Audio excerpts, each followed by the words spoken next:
ہر قسم کے شرعی، روحانی اور جسمانی مسائل اور وظائف کے لیے دارالعمل یوٹیوب چینل سبسکرائب کیجیے اور بیل آئیکن بھی پریس کریں تاکہ ہر ویڈیو آپ تک بآسانی پہنچ سکے۔ الحمد لله نحمده ونستعينه ونستغفره ونؤمن به ونتوكل عليه ونعوذ بالله من شرور أنفسنا ومن سيئات أعمالنا من يهده الله فلا مضل له ومن يضلله فلا هادي له ونشهد أن لا إله إلا الله وحده لا شريك له ونشهد أن سيدنا وسندنا ومولانا محمدا عبده ورسوله أما بعد فأعوذ بالله من الشيطان الرجيم بسم الله الرحمن الرحيم إن الله وملائكته يصلون على النبي يا أيها الذين آمنوا صلوا عليه وسلموا تسليما صدق اللہ العظیم۔ گرامی قدر معزز سامعین، ربیع الاول کا مہینہ ہے اور آج جمعے کا دن بھی ہے، 12 ربیع الاول بھی ہے۔ ربیع کہتے ہیں بہار کو، موسم بہار کو۔ ربیع الاول پہلا بہار، چونکہ موسم وہاں پہ جب بہار ہوتا تھا تو اس کو ربیع کہا کرتے تھے، اور اسی موسم میں رسول اللہ صلی اللہ علیہ وسلم اسی مہینے میں رسول اللہ صلی اللہ علیہ وسلم کی ولادت بھی ہوئی۔ گویا کہ جس طرح موسم بہار آتا ہے تو فصلیں تازہ ہوتی ہیں، پھول کھلتے ہیں، ایک بڑا خوبصورت موسم ہوتا ہے، نہ زیادہ گرمی نہ زیادہ سردی۔ ربیع الاول کے مہینے میں حضور صلی اللہ علیہ وسلم کی آمد بھی انسانیت کے لیے بہار بن گئی۔ یعنی جس طرح بہار میں پھول کھلتے ہیں، سرسبز و شاداب، اور موسم بڑا شاندار ہوتا ہے، اسی طرح ربیع الاول کے مہینے میں حضور صلی اللہ علیہ وسلم کی آمد سے گویا کہ پوری دنیا میں بہار آ گئی۔ جس طرح فصلیں ویران ہوتی ہیں، باغات اجڑے ہوتے ہیں، خشک ہوتے ہیں، بہار سے ان میں جان آ جاتی ہے، بالکل اسی طرح یہ انسانیت بھی اجڑی ہوئی تھی۔ کفر اور شرک کے اندھیروں میں، کفر اور شرک کے مہیب باطل اس معاشرے پہ، انسانیت پہ چھائے ہوئے تھے۔ اللہ تعالیٰ نے رسول اللہ صلی اللہ علیہ وسلم کو دنیا میں مبعوث فرما کر یہ خزاں جو انسانیت پر چھائی ہوئی تھی وہ بہار میں بدل گئی۔ تو یہ مبارک مہینہ ہے، رسول اللہ صلی اللہ علیہ وسلم کی وفات اور پیدائش دونوں اسی مہینے میں ہوئی، لیکن تمام انسانیت کے لیے رحمت بن کر آنے والے پیغمبر کی ہر مسلمان کو خوشی ہوتی ہے۔ یہ آپ ابھی میں یہ تیسرا بیان ہے ربیع الاول کی مناسبت سے۔ ایک پروگرام صبح 9 بجے بستی امین پورہ، پھر ایک اور جگہ ہمارے خان برادرین، وہاں پہ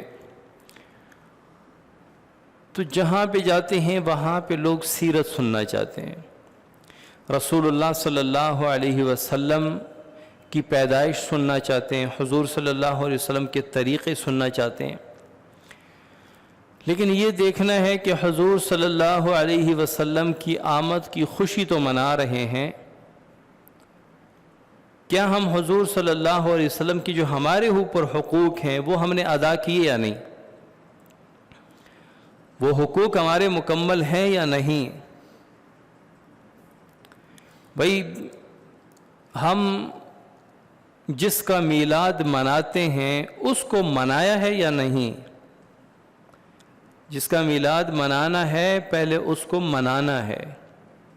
کہیں ہمارے کردار، گفتار، رہن سہن، طور طریقے کی وجہ سے حضور صلی اللہ علیہ وسلم ناراض تو نہیں ہے؟ تو پہلے ان کو منانا ہے. ان کو منانے کا طریقہ کیا ہے؟ صحابہ جب محسوس کرتے تھے کہ حضور صلی اللہ علیہ وسلم کو میری یہ بات ناگوار گزری تو وہ فوراً جا کے ازالہ فرماتے، حضور صلی اللہ علیہ وسلم کی خدمت اقدس میں حاضر ہوتے، اے اللہ کے رسول میری کون سی بات ناگوار گزری؟ صحابہ معذرت کرتے، معافی مانگتے، حضور صلی اللہ علیہ وسلم معاف فرما دیتے. ہم حضور صلی اللہ علیہ وسلم کو کیسے منائیں؟ ہم کیسے معلوم کریں کہ حضور صلی اللہ علیہ وسلم ہم سے خوش ہوں گے یا ناراض ہوں گے؟ اس کے لیے سب سے پہلے اپنے اعمال پہ توجہ دینی ہے. کیا میرے اعمال اس درجے کے ہیں کہ جس درجے میں رسول اللہ صلی اللہ علیہ وسلم نے ہمیں حکم فرمایا؟ کیا میرا گھریلو ماحول رسول اللہ صلی اللہ علیہ وسلم کی تعلیم کے مطابق ہے؟ کیا جو میں کھانا کھاتا ہوں، پانی پیتا ہوں، یہ حضور صلی اللہ علیہ وسلم کے طریقے کے مطابق ہے؟ میں نے جو حلیہ بنایا ہوا ہے، کیا اس حلیے میں میں رسول اللہ صلی اللہ علیہ وسلم کا سامنا کر سکتا ہوں؟ ہر بندے کا دل اس کے لیے مفتی بھی ہے، عالم بھی ہے. وہ اپنے دل سے پوچھے کہ میں اس حال میں حضور صلی اللہ علیہ وسلم کا سامنا کر سکتا ہوں یا نہیں؟ یا بالفرض حضور صلی اللہ علیہ وسلم میرے گھر تشریف لائیں تو میرے گھر کا ماحول ایسا ہے کہ بغیر تبدیل کیے میں رسول اللہ صلی اللہ علیہ وسلم کو گھر لے آؤں؟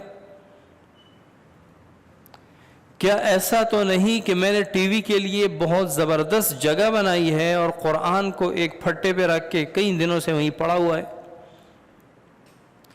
کیا ایسا تو نہیں کہ ہمارے گھر میں اٹھنا، سونا، لیٹنا، بیٹھنا سب سنت کے خلاف ہو رہا ہے؟ اگر ایسا ہے تو سمجھو حضور صلی اللہ علیہ وسلم خوش نہیں ہے ہم سے. حضور صلی اللہ علیہ وسلم کو خوش کرنا ہے تو اس کے لیے حضور صلی اللہ علیہ وسلم کے طریقے پہ آنا ہے. چند حقوق ہیں حضور صلی اللہ علیہ وسلم کے امت کے اوپر. جس پیغمبر نے اپنی امت کے لیے ہاتھ اٹھا کے بار بار امتی امتی کی صدائیں بلند کی، جو پیغمبر نزا کے عالم میں بھی اپنی امتوں کو نہ بھول سکا، جو نبی قیامت والے دن بھی نفسی نفسی کے بجائے امتی امتی پکاریں گے، کیا اس نبی کے ہمارے اوپر کوئی حقوق ہے یا نہیں؟ ظاہر حقوق تو آپ صلی اللہ علیہ وسلم کے ہیں، لیکن ہے کون سے اور ہم نے کتنے پورے کیے وہ حقوق؟ سب سے پہلا حق تو یہ ہے کہ ہم نے ایمان لانا ہے حضور صلی اللہ علیہ وسلم، کہ حضور صلی اللہ علیہ وسلم اللہ تعالیٰ کے آخری نبی ہیں. ہم جب کلمہ پڑھتے ہیں لا الہ الا اللہ محمد الرسول اللہ، کلمے میں ہم اللہ کی الوہیت، ربوبیت کا اعلان کرتے ہیں. لا الہ، نہیں ہے کوئی رب، کوئی معبود، کوئی پالنے والا، کوئی خدا، کوئی زندگی موت کا مالک، کوئی عزت و ذلت کا مالک، کوئی اولاد کا مالک، الا اللہ، ما سوا اللہ کے، یعنی اللہ کے سوا کوئی معبود نہیں، اللہ کے سوا کوئی خدا نہیں، اللہ کے سوا کوئی رب نہیں. اللہ پر، اللہ کی ربوبیت پر ایمان لانے کے ساتھ ساتھ اللہ کی وحدانیت پر بھی ایمان لانا ضروری ہے. اللہ ہمارا رب ہے اور احد ہے، ایک ہے، تنہا ہے، کہ جس عقیدے کی تفصیل سورہ اخلاص میں ہے. قل، کہہ دیجئے، هو اللہ احد، اللہ ایک ہے. اللہ الصمد، اللہ بے نیاز ہے، لم یلد ولم یولد، نہ کسی سے پیدا ہوا نہ کوئی ان سے پیدا ہوا، ولم یکن لہ کفوا احد، نہ اس کا کوئی شریک و ہمسر ہے۔ تو اللہ پر ایمان لانے کے ساتھ ساتھ اللہ کی وحدانیت پر بھی ایمان لانا وہ ضروری ہے۔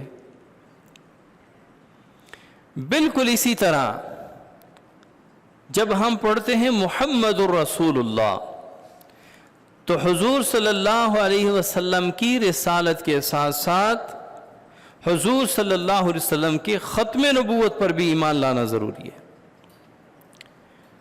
اللہ کو رب عیسائی بھی مانتے ہیں، اللہ کو رب یہودی بھی مانتے ہیں، اللہ کو رب مشرکین مکہ بھی مانتے تھے، لیکن عیسائی حضرت عیسیٰ علیہ السلام اور روح القدس کو بھی ساتھ خدا مانتی۔ اب یہاں پہ وہ گمراہ ہو گئے کیونکہ رب کے ساتھ شریک آ گیا۔ حضرت موسیٰ علیہ السلام کو یہودی خدا مانتے، حالانکہ رب کو بھی رب مانتے، اللہ کو بھی رب مانتے، تو وہ یہاں سے پھسل گئے، گمراہ ہو گئے۔ مشرکین مکہ اللہ کو رب مانتے تھے، لیکن ساتھ میں 313 بت جو بیت اللہ کے اندر نصب تھے، لات منات عزا کو بھی خدا مانتے تھے، تو اس وجہ سے وہ بھٹکے ہوئے تھے، گمراہ تھے۔ تو اللہ کی ربوبیت کے ساتھ اللہ کی وحدانیت پر ایمان لانا ضروری ہے، اور رسول اللہ صلی اللہ علیہ وسلم کی رسالت کے ساتھ حضور صلی اللہ علیہ وسلم کے ختم نبوت پر بھی ایمان لانا ضروری ہے۔ کوئی کہے کہ حضور صلی اللہ علیہ وسلم کو میں نبی مانتا ہوں، جانتا ہوں، اس پر میرا عقیدہ ہے، یقین ہے، لیکن حضور صلی اللہ علیہ وسلم کے بعد بھی کوئی نبی آیا تھا یا آئے گا تو اب یہ مسلمان نہیں ہے، کیونکہ اس نے ایک جز تو مان لیا کہ حضور صلی اللہ علیہ وسلم اللہ کے رسول ہیں، لیکن اس کے ساتھ یہ ضروری تھا کہ حضور صلی اللہ علیہ وسلم کو خاتم النبیین بھی مانتے۔ ما كان محمد ابا احد من رجالکم ولکن رسول اللہ وخاتم النبیین، وہ اللہ کے رسول بھی ہیں اور خاتم النبیین بھی ہیں۔ تو سب سے پہلے تو حضور صلی اللہ علیہ وسلم پر ایمان لانا کہ حضور صلی اللہ علیہ وسلم اللہ کے رسول ہیں، آخری رسول ہیں۔ دوسرے نمبر پہ حضور صلی اللہ علیہ وسلم کا حق یہ ہے کہ حضور صلی اللہ علیہ وسلم کی اطاعت کرنا، حضور صلی اللہ علیہ وسلم کی فرما برداری کرنا، حضور صلی اللہ علیہ وسلم کے بھیجے ہوئے پیغامات احکامات پر پورا عمل کرنا، جس طرح صحابہ نے عمل کیا، جس طرح صحابہ نے رسول اللہ صلی اللہ علیہ وسلم کے حکم کی ایسی تعمیل کی کہ صحابی ایک مسجد کے اندر آ گیا، ایک دروازے پہ ہے، ایک پاؤں اندر ہے ایک باہر ہے، حضور صلی اللہ علیہ وسلم نے فرمایا بیٹھ جاؤ۔ اب وہ مسجد کے اندر جو حضرات کھڑے تھے ان کو کہا بیٹھ جاؤ، وہ صحابی جس کا ایک پاؤں اندر ہے ایک باہر ہے وہیں چوکھٹ پہ بیٹھ گیا، جوتی جہاں پڑے ہوئے تھے۔ تو کسی نے پوچھا یہ بیٹھنے کی جگہ ہے، آپ اندر چلے جاتے؟ تو صحابی نے فرمایا کہ رسول اللہ صلی اللہ علیہ وسلم کا حکم کان میں پڑے اس کے بعد بھی میں چلتا رہوں یہ میرا ضمیر نہیں مانتا۔ آپ صلی اللہ علیہ وسلم نے فرمایا بیٹھو، تو اب آگے چلنا ایک مومن کی شان نہیں ہے، میں وہیں پہ بیٹھ گیا۔ یہ تھی اطاعت، یہ تھی فرمانبرداری، یہ تھی اطاعت رسول۔ حضرت جلیبیب رضی اللہ عنہ ایک صحابی ہیں، وہ آئے حضور صلی اللہ علیہ وسلم کے پاس اور کہا کہ شادی کو دل کرتا ہے، شادی کرنا چاہتا ہوں، نکاح کرنا چاہتا ہوں۔ فرمایا فلاں انصاری کے گھر جاؤ، اس کی بیٹی کا رشتہ مانگو۔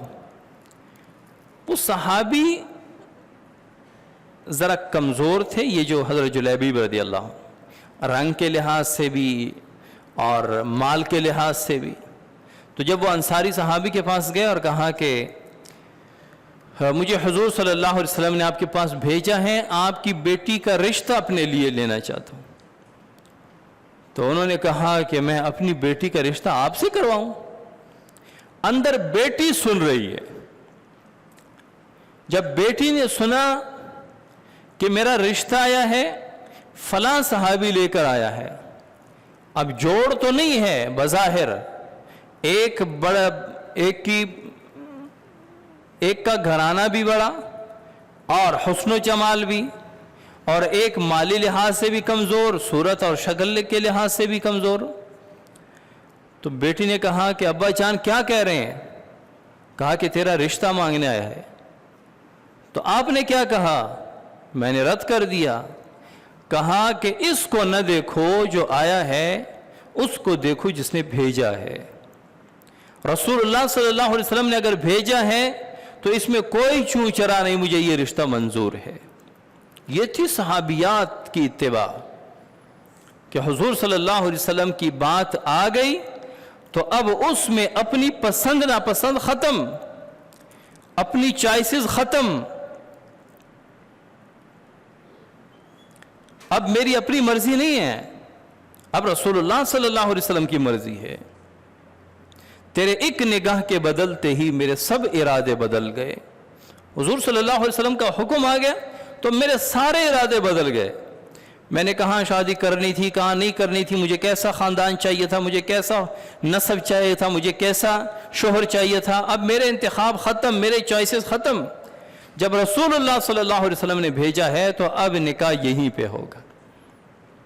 یہ تھی اتباع. حضرت عبداللہ ابن مسعود رضی اللہ عنہ یہ بہت پائے کے عالم تھے، صحابہ میں فقیہ الامت تھے. آپ صلی اللہ علیہ وسلم کے بعد ایک مرتبہ سفر پہ جا رہے تھے اور احباب بھی، ساتھی بھی ساتھ تھے.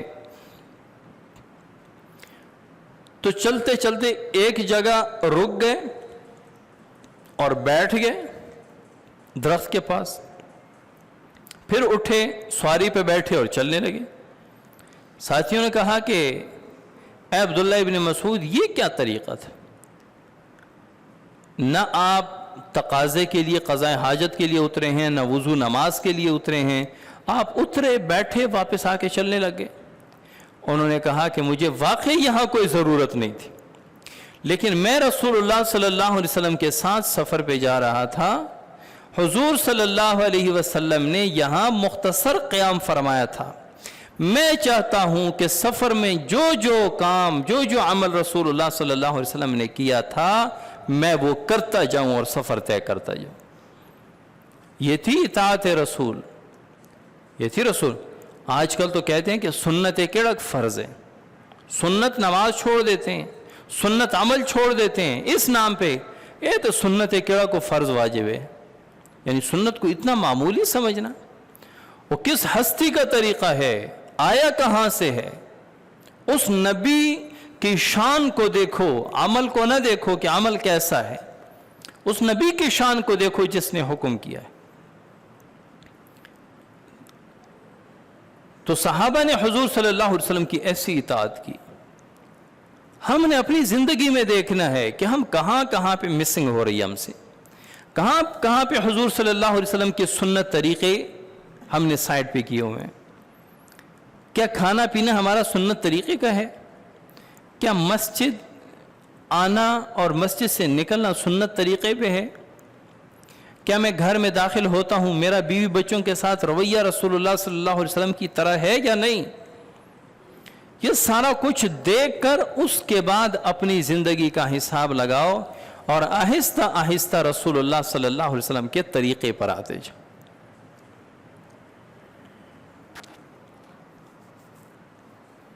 تو یہ دوسرا حق ہے حضور صلی اللہ علیہ وسلم کا کہ حضور صلی اللہ علیہ وسلم کی اتباع کی جائے.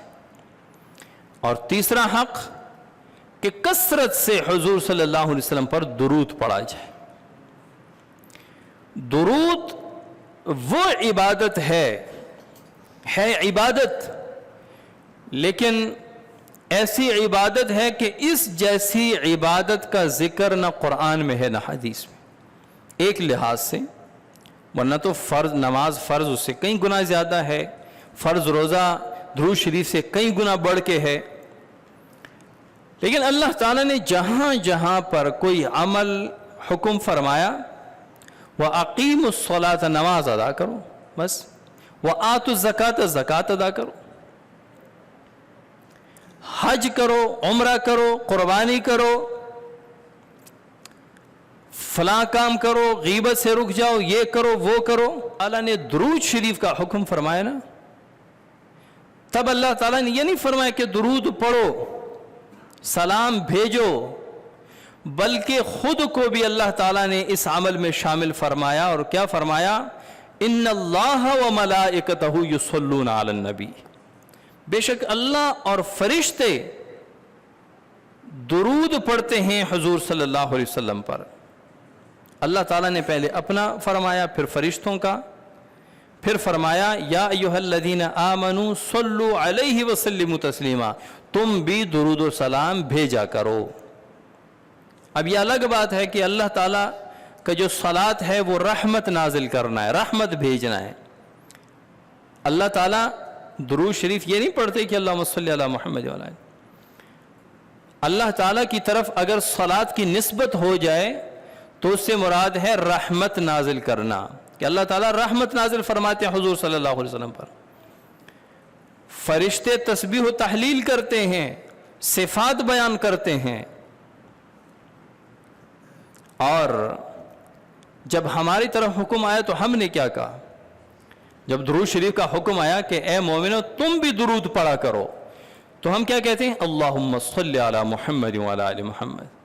اللہ تعالیٰ فرماتے ہیں اے مومنو تم بھی درود پڑھو، ہم کہتے ہیں اللہم صلی علی محمد، یا اللہ تو رحمت نازل فرما حضور صلی اللہ علیہ وسلم، کیونکہ ہمارے پاس اور کچھ نہیں ہے، ہم خود کچھ نہیں دے سکتے۔ اللہ تعالیٰ نے ہمیں حکم فرمایا کہ اے مومنو تم بھی درود و سلام بھیجو، ہمارے پاس کچھ نہیں ہے تو ہم اللہ کو عرض کرتے ہیں یا اللہ تو رحمت نازل فرما حضور صلی اللہ علیہ وسلم پر، اللہم صلی علی محمد وعلی آل محمد۔ تو تیسرا حق، حضور صلی اللہ علیہ وسلم پر کثرت سے درود شریف پڑھیں۔ درود شریف وہ عبادت ہے، اچھا دوسرے حوالے سے بھی یہ بڑی عجیب عبادت ہے۔ آپ نے سنا ہوگا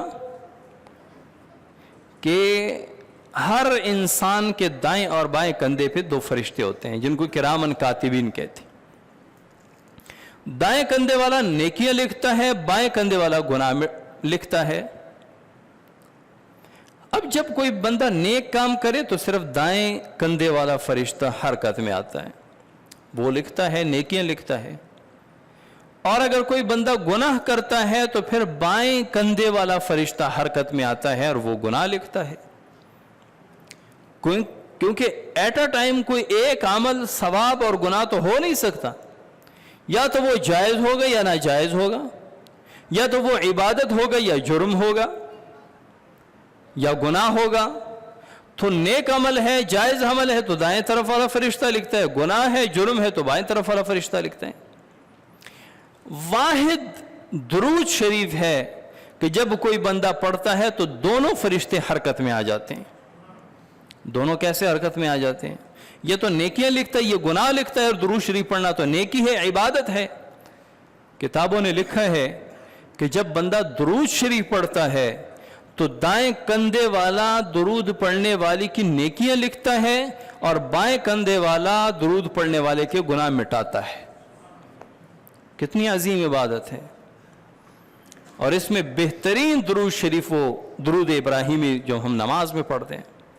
لیکن اگر کوئی یہ چاہتا ہے کہ میں کثرت سے درود شریف پڑھنا چاہتا ہوں تو پھر صلی اللہ علیہ وسلم، اللہم صلی علی محمد، اللہم صلی علی محمد النبی الامی وآلہ وبارک وسلم، یعنی کئی قسم کے درود شریف ہیں۔ تو اس دن بلکہ ہمیشہ رسول اللہ صلی اللہ علیہ وسلم کی ذات اقدس پر کثرت سے درود و سلام بھیجا کریں۔ حضور یہ ربیع الاول کا پیغام آتا ہے کہ اس مہینے میں حضور صلی اللہ علیہ وسلم دنیا میں آئے، انسان کو انسانیت سکھائی اور انسان کو جہالت کے گھٹا ٹوپ اندھیروں سے نکال کر توحید کے چمن میں ان کو لایا۔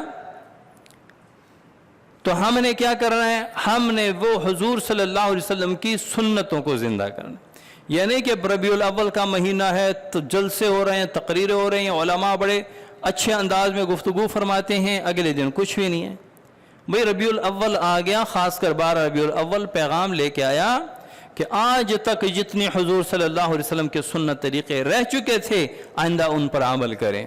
اللہ تعالی ہمیں حضور صلی اللہ علیہ وسلم کے سنت طریقے پر چلنے کی توفیق عطا فرمائے۔ سنتیں پڑھ لیں۔